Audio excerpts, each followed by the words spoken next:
14th question says, suppose that a deep shaft were drilled in Earth's crust near one of the poles, where the surface temperature is minus 40 degrees centigrade, to a depth where the temperature is 800 degrees centigrade. The A part says, what is the theoretical limit to the efficiency of an engine operating between these temperatures? And the B part says, if all the energy released as heat into the low temperature reservoir were used to melt ice was initially at minus 40 degrees centigrade, at what rate could liquid water at 0 degrees centigrade be produced by a 100 megawatt power plant treated as an engine? It was given in the question. And the specific heat of the ice is 2220 joule kg per kilo, and water's heat of fusion is 333 kilojoule per kg.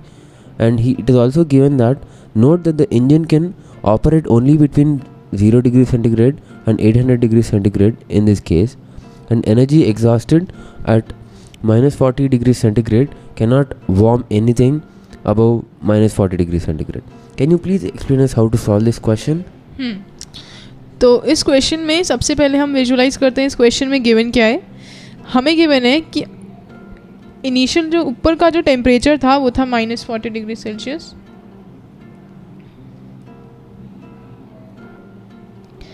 So temperature मुझे given है, ऊपर वाली surface का जो temperature है वो given है मुझे माइनस 40 डिग्री सेल्सियस, और नीचे जहाँ पे डिग किया है वो है नीचे 800 डिग्री सेल्सियस का टेम्परेचर है.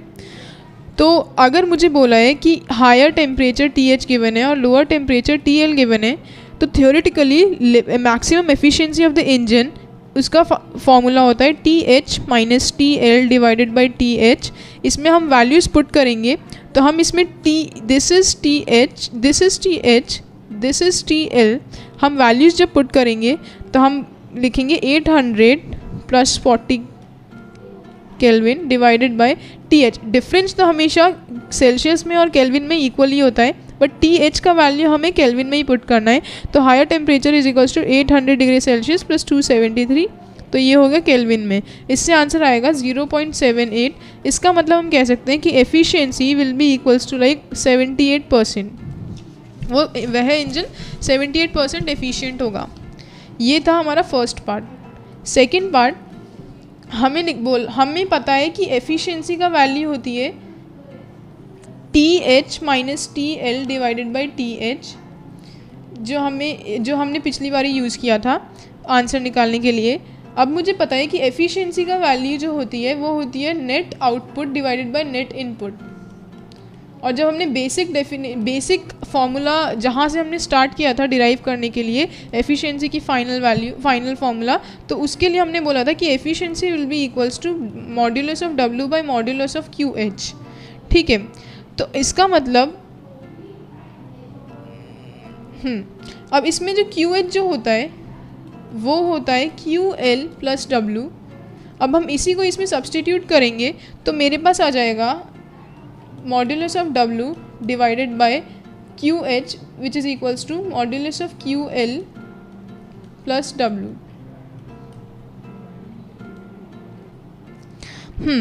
तो इस केस में मैं बोल सकती हूँ तो फिर ये हो जाएगा. इससे हम जब डिराइव करेंगे तो मुझे पता चलेगा कि QL का जो वैल्यू है वो हो जाएगा W का मॉड्यूलस इंटू 1/E माइनस 1. जब हम इस इक्वेशन को यूज़ करेंगे तो वो हमें ये आंसर आएगा.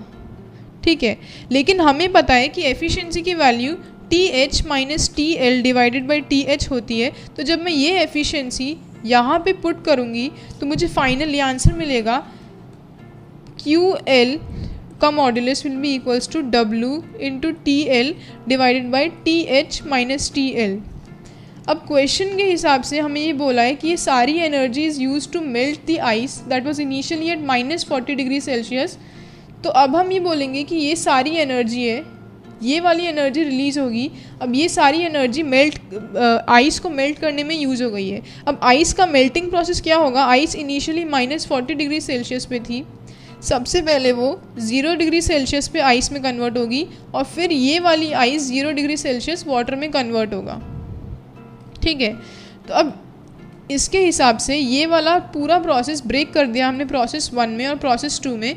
प्रोसेस 1 में जो एनर्जी एब्जॉर्प्शन होगा, आइस जो एनर्जी एब्जॉर्ब करेगी वो होगी m into C into delta T, और जो एनर्जी एब्जॉर्ब होगी सेकेंड पार्ट में वो होगा m into L F. Okay, क्योंकि ये वाला फेज ट्रांसफॉर्मेशन है और ये वाला चेंज इन टेम्परेचर है, ठीक है। तो इसका मतलब जो टोटल एनर्जी एब्जॉर्ब्ड होगी वो होगी m इंटू सी इंटू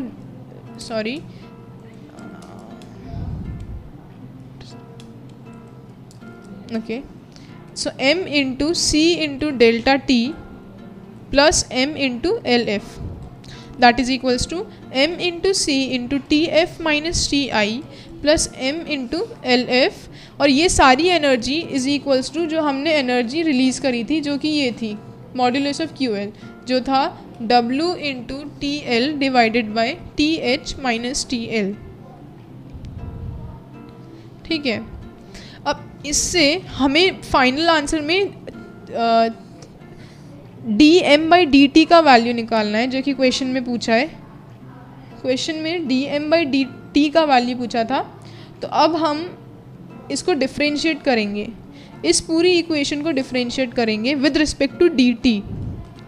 तो अब मुझे आंसर आया D M by D T into, बाकी सब कांस्टेंट है, C into T F minus T I plus L F is equals to, यहाँ पे वेरी क्या कर रहा है वर्क, तो D W by D T into T L divided by T H minus T L, ठीक है। तो अब इससे इसको जब हम रीअरेंज करेंगे, सबसे पहली बात तो ये D W by D T तो पावर हो जाएगा, तो इसको हम पावर से रिप्लेस कर देंगे। और उसके बाद मेरे को इसको रीअरेंज करने के बाद मुझे पता चलेगा D M by D T is equals to P into T L divided by T H minus T L whole into 1 upon C into T F minus T I plus L F. तो अब मुझे इसकी value निकालनी है, तो मुझे ये सारी टर्म्स पता होनी चाहिए। तो क्वेश्चन में गिवन है कि power is equals to 100 into 10 to the power 6 watt. हमें गिवन है टी एल जो लोअर टेम्परेचर है, केल्विन में देखा जाए तो वो हो जाएगा 273 केल्विन। हायर टेम्परेचर होगा वो 800 डिग्री सेल्सियस है, which is 800 plus 273 kelvin which is equals to 1073 kelvin. और हमें इनिशियल टेम्परेचर गिवन है -40 डिग्री सेल्सियस, लेकिन केल्विन में कन्वर्ट करने के लिए हमें प्लस 273 करना है, जो हो गया 233 केल्विन। उसके बाद फाइनल जो टेम्परेचर है आइस का, वाटर का, वो है 0 डिग्री सेल्सियस, तो 0 plus 273 which is equals to 273 kelvin. C हमें गिवन है वो होगा 2220 जूल्स पर केल्विन, ये क्वेश्चन में गिवन है हमें।